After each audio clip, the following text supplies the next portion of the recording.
And good morning from a very cool Melbourne. Rain in the air, but Gelding. We're not looking at Melbourne races today. We're back in New South Wales.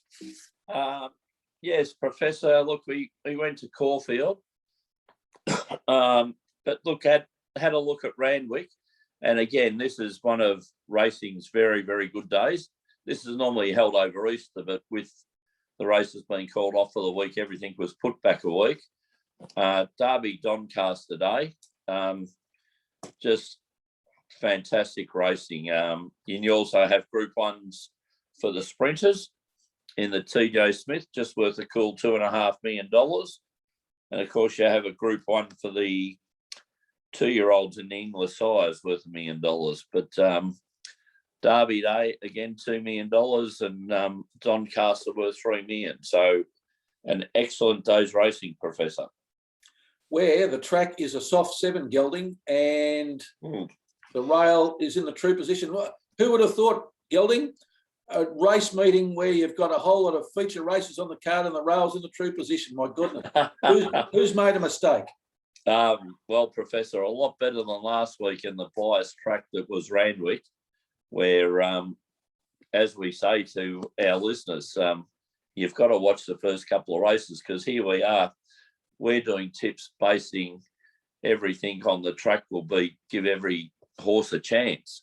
However, last week, if you weren't leading or on the fence in 3rd or 4th position, you just had no chance of winning. So forget about the form of last week, but we still got the Professor's parlay up and we still had a win on the day. Yes. So we did well on what was a biased track. So today we're hoping that everything will give every horse a chance in some very, very open races, Professor. Well, yeah, I agree, Gelding. Out of the 4 selections, 2 winners, a placing, and a horse which looked out of its, as the stewards would say, I was going to say looked out of its class, but as the stewards would say, ran below market expectations.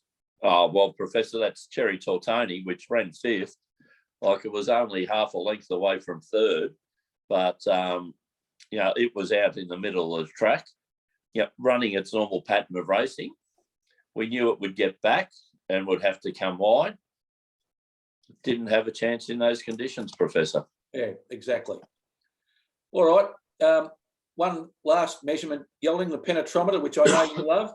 Yes. 5.86, which means the track is very soft. That is a very soft reading, Professor. And, a reading like that may put it in the heavy category.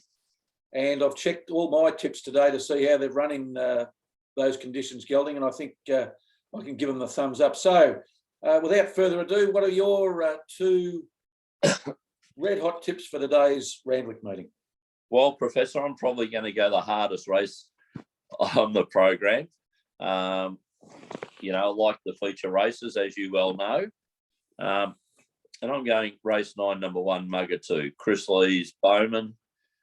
I reckon pretty good odds, around about $4.40 at the moment, Professor. May even get out a little bit. Chris Lee's, after this horse won the All-Star Mile at its last start over 1,600 in very wet conditions, Chris Lee said this may be the best horse that he's trained, and is looking at the Cox Plate this year. And I think the horse may even be an early favourite for a Cox Plate, Professor. So, look, it's carrying the top weight. The Doncaster's renowned for lightweight winning, but it's only carrying 56 kilos, Professor. So I like it. Bowman, as good as jockey as you could possibly get. Chris Lee said this is the best horse that he thinks he's ever trained. And there was, he had a very good one in Samantha Miss that we used to back many years ago, Professor. So if it's better than that, that'll do me. And the $4.40 will certainly be a nice little start. So we'll go Mugger 2 in the main race of the day, the Doncaster. And your other tip, Gelding? We move on. We'll go to the Derby, Professor. The TJ Smith I'm leaving alone. some of our favourite horses are running in the TJ Smith, the Bivouac, Nature Strip, Eduardo, Dirty Work, and September Run. So we'll just leave that one alone, but we'll go to the Derby. The boys, the 3-year-old boys. Professor, look, this year there's not a standout 3-year-old colt. Normally, a horse can win the Derby, even though it's not a true stayer over the 2,400. You look at a horse like Mahogany that won a Derby, but as an older horse came back to sprint races. So as there's no real standout, Professor, even though I did have a look at Skylab with Jay McDonald, I've gone for the filly that's in the Derby, the only filly in Montefilia. David Payne and Jason Collett to ride. Currently, you can just get 380, Professor, with the power up from Sportsbet or something like that. You'll probably get the $4. Power up, Gelding. Power up. I just think it's a good each way bet. It'll get the distance. It has 2 kilos less than the Colts. Skylab's the danger, I think. Maybe Lions Roar and Rocket Spade, but David Payne, fairly astute South African trainer in Sydney, and he set this horse for this race, so that'll do me, Professor, for today. So excellent. My tips are race 7, number 16, Montefilia, into race 9, number 1, Mugger 2. Very good, Gelding. And what do you like, Professor? Right, well, I'm starting a little bit earlier, Gelding, at a Group 1 race as well, the English Sires. The $1 million English Sires, yes. Yes, over 1,400 metres. There's a short price favourite here, Gelding, from the Blue Army, Animo, but I'm not going for that horse. Well, what? Second in the Golden Slipper? Yeah. The Blue Army, James McDonald. The Blue Army, second in the Golden Slipper. Might have a bit of a letdown after the Golden Slipper, Gelding, so I'm going for horse 3, Lightsaber. Peter Moody and Luke Nolan. Yeah, Peter Moody, his last 50 starts, 18% win rate. The horse itself from barrier 2, it's had 3 wins from 4 starts, so 75% win rating, 100% place rating. Luke Nolan's in pretty good form. You can get $8 fixed at the moment. Oh, beautiful. So for each way bettors, a very good bet.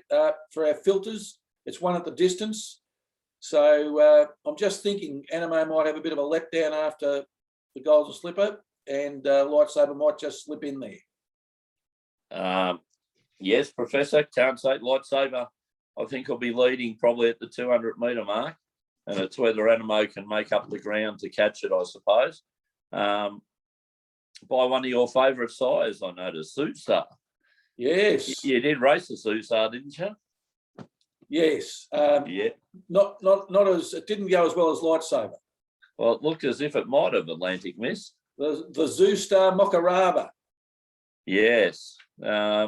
So Peter Moody rebuilding his stable out there with young horses, and this is one of his better ones, and he's very careful when he travels them, so it's normally a good chance when it's in a race like this, Professor. So I think that's a very excellent each way bet for our listeners. And then Gelding, I'm going to a Group 3, the Get Out race. Yes. Race 10. Oh. The PJ Bell Stakes over 1,200 metres, and one of our favourite jockeys of the moment, Jamie Carr, has gone to Sydney, and she's riding horse 2, Macrowra. Now, it's in from barrier 1, and also the breeding in this, Gelding, it's got Schnitzel in its background. Oh, the leading sire. What was that saying? Everybody wants a bit of a Schnitzel. Everyone wants a Schnitzel. That's right. Everyone wants a Schnitzel. You go to the yearling sales and everyone wants a Schnitzel. Yeah, you go to the pub and everybody wants a Schnitzel. Yes. Very good, Professor. All right, so Gelding's form line's very good. 8 starts for 4 wins and 3 placings. So rarely out of the money. Jamie Carr's in career form, 24% over her last 50. From the Mar Eustace stable, they're in gun form too because they've got 28% win rate from the last 50. Yep. With respect to our filters, Gelding, it's won over the distance. It's won a Group 3 at Moonee Valley in February. It's won at the course. It's won in soft conditions. So it ticks a lot of boxes. Currently, you can get $5 fixed. So I think that's a good way to get out of the race meeting for the day. Oh, well, that $5 fixed, Professor, when I had a look, it was $6. So someone's had a little whack on it. So might have been me, Gelding. I think all of those bets are good each way bets today, Professor. All right. Well, let's look at the very successful Professor's parlay, Gelding, because it was successful for us. Hey, listen, $5 at 3 to 1. Where would you get? Where would you get like that? Another winner last week, Professor. Yes. It just keeps on.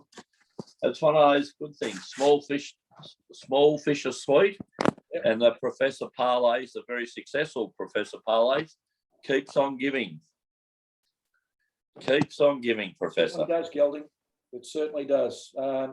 So the agreed bet of the day is we'll go to race 9, number 1, Mugger 2.